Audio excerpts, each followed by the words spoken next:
Position battle predictions. Let's talk about it.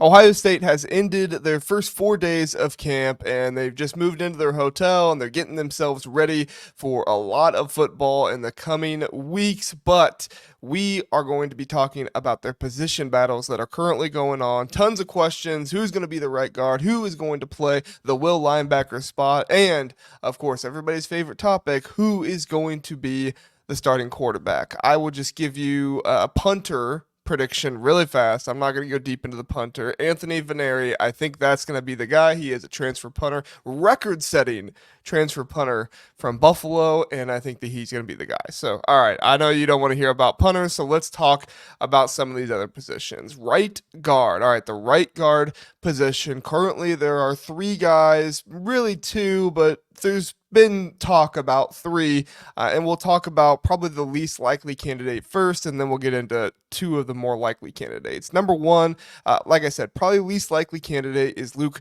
Montgomery. Now, Luke Montgomery, don't sleep on him. He is a good player. He's been versatile for Ohio State. Last year, he set up in some of their jumbo packages, and so he does have experience doing that, and now he's fighting for a right guard spot. He was lined up on the outside behind, well, next to, but behind the right tackle, Josh Fryer. I think he may have been lined up behind and next to Josh Simmons a few times, but when I saw him predominantly, he was on the right side next to Josh Fryer.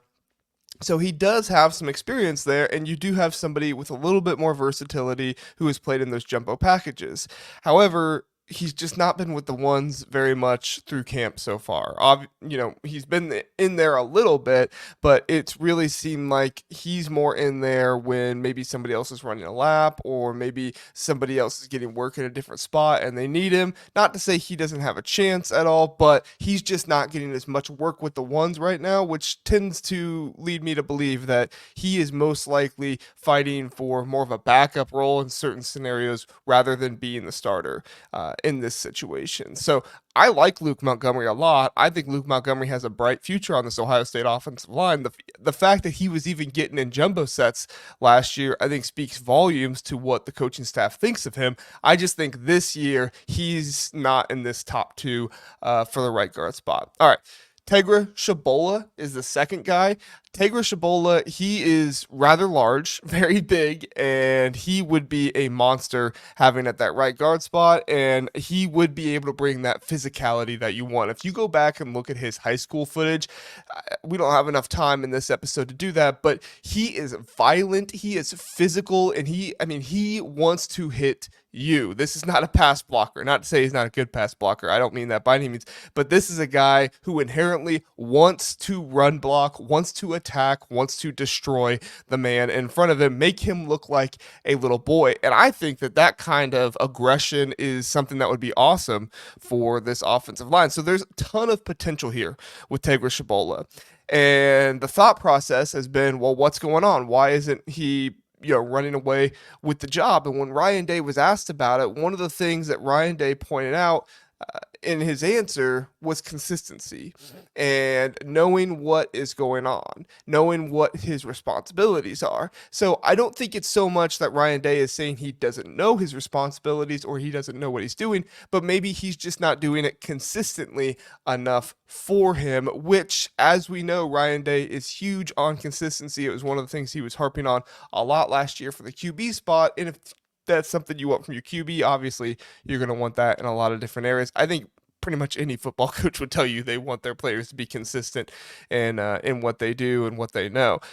Also, he doesn't have the experience of some other guys. He wasn't even getting the experience of the jumbo packages as much as Luke Montgomery was last year. Now, I'm not saying he's never played before. Obviously, that's not true. He's gotten snaps, but it just doesn't seem like he has had as much experience as some of the other guys, and especially the guy who is also fighting for this right guard spot, who is Carson Hinzman. Now, Carson Hinzman is one with a ton of experience. He started all year last year as a redshirt freshman, and his size was an issue last year. He was sub 300 pounds starting at center for Ohio State. This year, he looks to be above 300 pounds or right at 300 pounds, one of those two. And so the size, sure, he's not as big as Tegra Tshabola, but the size doesn't seem to be as much of a deficiency as it possibly was last year. The cons, he would be playing in a new position, right? He started at center last year. Seth McLaughlin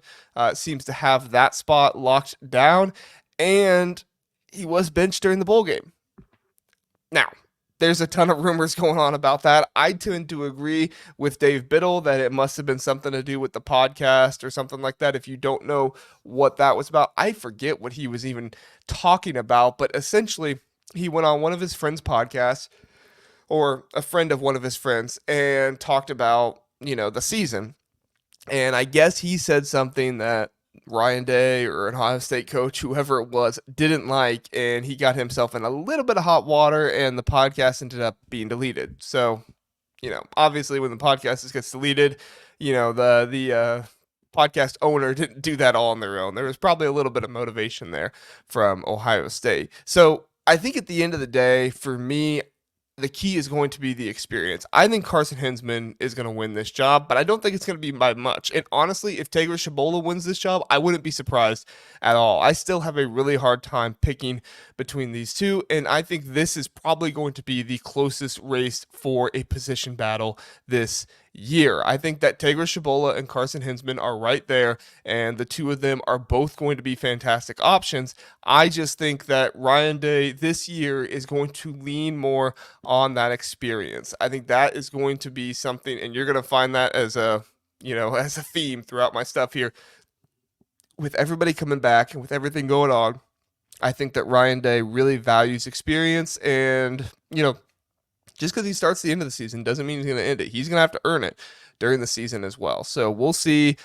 My prediction is Carson Hinzman, but like I said, my prediction for him is like 55%. It's not that much. Tegra Tshabola is right there as well. This one is really, really hard to call. All right, the will linebacker spot. CJ Hicks and Sonny Styles are the two ones battling here, and CJ Hicks, obviously a fan favorite, somebody that fans have wanted to see on the field for a while now. 5-star from Ohio, uber athletic. I mean, he just oozes athleticism, and his potential is there. He has so much potential as a pass rusher, as somebody who would be able to chase down and get a lot of tackles. I mean, he has so much potential in who he is.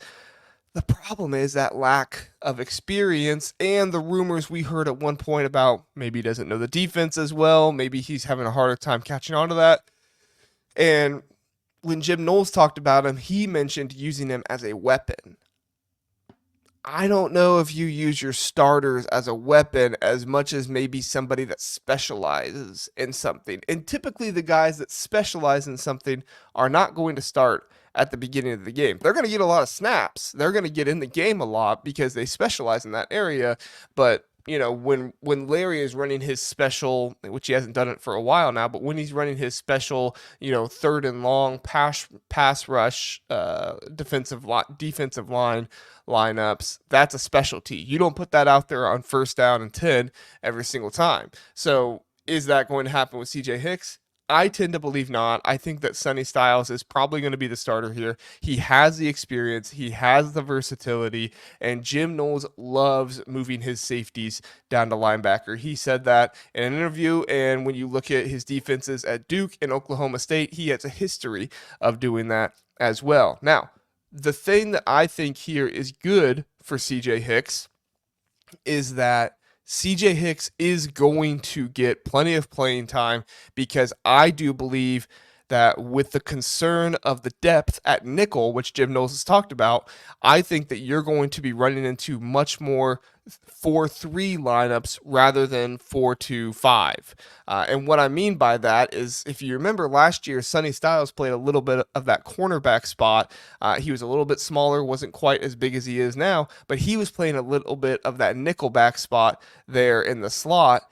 I think with how many teams you're going to see, heavy run teams, you're going to see in the Big Ten, I could totally see Ohio State running a 4-3 where CJ Hicks and Cody Simon are kind of those two linebackers there in the middle, and Sonny is spread out wide, kind of like a nickel, but at the same time, somebody who's going to be bigger and help stop the run in those situations. Or what you could find is CJ Hicks turning into kind of that pass rushing specialist, the blitzer, the guy that's going to go in there. Jim Knowles does a lot of exotic things with his blitzing. They don't get super creative in their sets, but they have gotten creative with their blitz packages and what they do, dropping defensive ends back in coverage, blitzing both linebackers. It's been very creative and it's been very effective when Jim Knowles has done it. He just didn't do it as much last year as he did in his first year. So we're going to see how this works out, but like, when I think about the will linebacker starter position,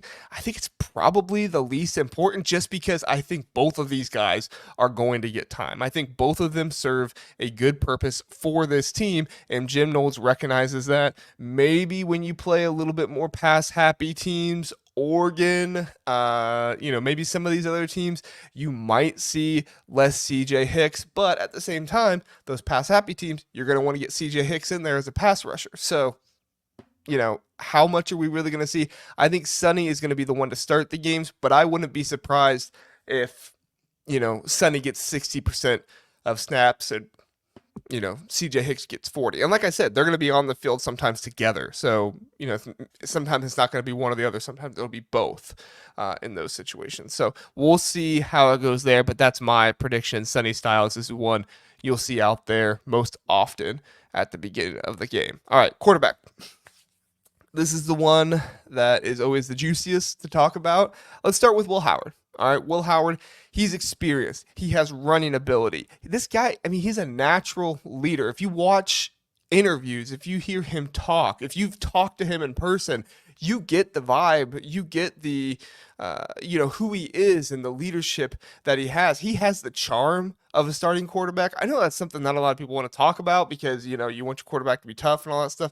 But, and he is tough. Don't get me wrong. I'm not trying to say he's not. But he has like this magnetic, positive personality that people can really, I don't want to say relate to, but can gravitate to, I think is a good term there. And that's a part of his leadership, at least from what I have recognized. And I've not heard anything from the people I've talked to, anything of the contrary. He seems to be somebody players on the team love, players on the team get motivation from. And he's somebody that when he got here, he put his head down, he worked, he didn't want to try to tell people to respect him. He wanted to earn their respect right away. Now, some of the cons here. Will Howard does have a sub 60% completion percentage for his career. So that's a low completion percentage. That would be difficult for him to be able to overcome, especially in a system where Ryan Day is going to want his quarterback to be consistently completing passes. However, I don't know if all of that was on him. I still don't think that it's, that he's going to be getting anywhere like CJ Stroud completion percentage numbers. But, JT Barrett threw 63% his career. Will Howard has thrown 59% in his career. Could we see Will Howard be a bit of a JT Barrett passer? And I know that's triggering for some people, but guys, the guy passed for nearly 10,000 yards in his career, okay? JT Barrett had a successful career as a passer at Ohio State. Sure, it wasn't CJ Stroud. Sure, it wasn't Justin Fields. But, he threw the ball a whole heck of a lot. And he got enough completions to get nearly 10,000 yards. So he knows what he's doing. I don't know if Will Howard is going to be exactly the same as JT Barrett. I don't think he will. But I can certainly see that kind of tenacity, that kind of leadership. Will Howard does struggle a bit with the deep ball. I wouldn't say it's a big struggle, but I think that's also where his low completion percentage comes from a little bit. But, you throw that ball up to Carnell Tate or Jeremiah Smith, you just let those guys go and get it, and I think they're going to bring it down. So, I don't know if it's too much concern, but those are some concerns for Will Howard. Julian Sayin. All right. Potential. This dude, you start this dude and you are starting for the future. I mean, skyrocket his potential. The dude is a processor. He knows how to process defenses, has awareness, is able to get the ball out. Honestly, from what I've heard and from what I've saw, it really seems like Julian Sayin gets himself more in trouble with his arm rather than his processing. It's almost like he's a little bit late sometimes, but he sees it and he's going to throw it in there. Maybe he just doesn't have the arm strength of some other guys to be able to zip it in there quite as quick. Now, Julian Sayin performed super well at the Elite 11. If I'm not mistaken, I believe he won the Elite 11. So he has a very capable arm. He's just a freshman and he's small, right? I mean, he's like 6 foot. He's not nearly as thick as some other quarterbacks that you see that are 6 foot that are able to kind of, get through that struggle with, their thickness and their toughness, those kind of things. But his size is a concern. I think once the arm catches up with the mind, Julian Sayin is going to be super scary. And I don't mean that to say he has a bad arm. Like I said, I think it's more the size and some of the throwing strength right now. But he's going to improve that and he's going to get there. And then obviously, I mean, he's a freshman, lack of experience. I don't think Ryan Day is going to want to start a freshman quarterback for Ohio State week 1. That's just me personally.